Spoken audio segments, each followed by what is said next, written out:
Welcome back one more time. This time it's part two of my World War One naval fleets. This time we have the Royal Navy. Uh, it's 1/6000 scale by figurehead, and this is the Royal Navy fleet pack. Sorry.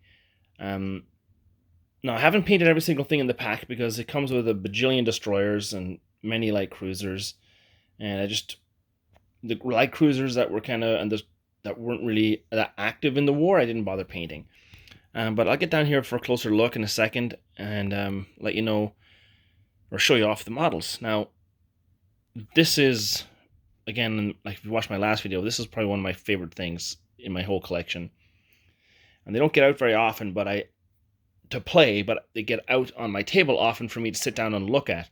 And I just love going over the ships, individual ships. Now, for 1/6000 scale, these are really detailed. I'm just going to zoom in here and you can take a look at what I'm talking about. There's the armored cruisers. Again, the stats here: 23 knots means 23 centimeters. 4 dice on the 10-inch, 6-inch secondary, 6-inch armor. Here's the destroyers. So many destroyers in this fleet pack, and some of my most favorite stories to research and to read about the First World War, especially naval combat, and even the Second World War, was the actions of the captains of these destroyers. Some of them had a death wish. Some of the craziest stories in naval history come from British naval destroyer captains who just seem to defy all reason and do some crazy, incredible stuff. A lot of them don't make it, but hey, interesting stuff to read about. So I have several flotillas of destroyers. I got one there, and one back here.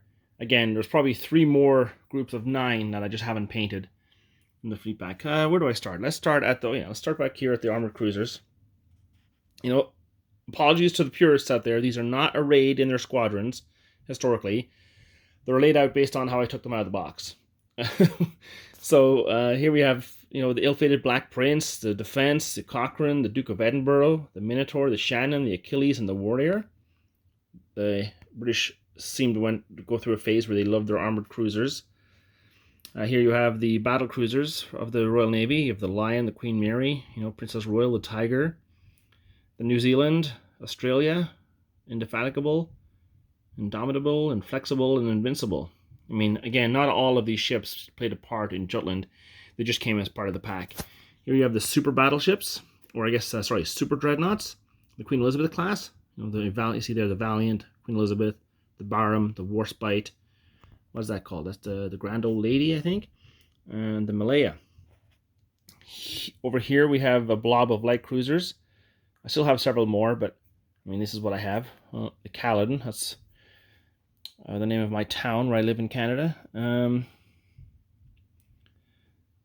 Here we have the initial dreadnoughts: Colossus, Collingwood, Bellerophon, Hercules, Vanguard. What was that? Temerine, Superb, Neptune, St. Vincent. Just take a look here at the ship that caused it all: the Dreadnought, the Orion, the Ajax.